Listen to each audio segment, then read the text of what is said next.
বন্যা, পাহাড়ি ঢল, হাতির আক্রমণ সহ নানা প্রতিকূলতা মোকাবেলা করেও আমনের বাম্পার ফলন পেয়েছে শেরপুরের কৃষক। এতেও হাসি নেই তাদের মুখে। শ্রমিক সংকট, ডিলারদের সার সিন্ডিকেটে উচ্চমূল্যের সার, বীজ ও কীটনাশক কিনতে দিশেহারা তারা।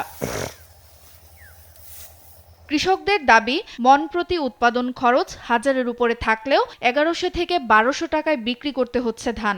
সরকারি গুদামে দাম নির্ধারণ করা থাকলেও খোলা বাজারে নেই কোনো নিয়ন্ত্রণ। ব্যবসায়ীদের সিন্ডিকেটে প্রকৃত দাম না পেয়ে নাজেহাল কৃষক। শ্রমিকের দাম অনেক বেশি, 800 থেকে 900 টাকার দাম চা।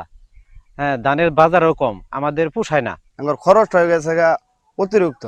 আবার যে আপনার যে কারেন্ট বিল, এই যে ক্ষেতের পোকামাকড়, এই সার বিষের এটিরও দাম দর বেশি।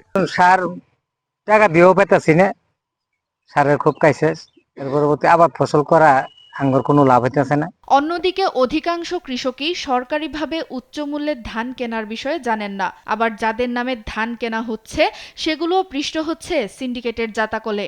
সরকারি অফিসারদের সঙ্গে যাদের যোগাযোগ, হ্যাঁ, ওরাই সব ঢুকাইতেছে, বাইরে কোনো লোক ওখানে ধান দিবার পায় না। ধান যে নেয় আঙ্গুর নেয় না, দালালের মাধ্যমে নেয়। ক্ষতির মুখে পড়া কৃষকদের বীজ, সার উপকরণ ও পরামর্শ দিয়ে সহায়তার কথা বলছে কৃষি বিভাগ। কৃষকদেরকে আগাম রবি শস্যের পাশাপাশি সরিষা চাষে তাদেরকে আমরা উদ্বুদ্ধ করেছি।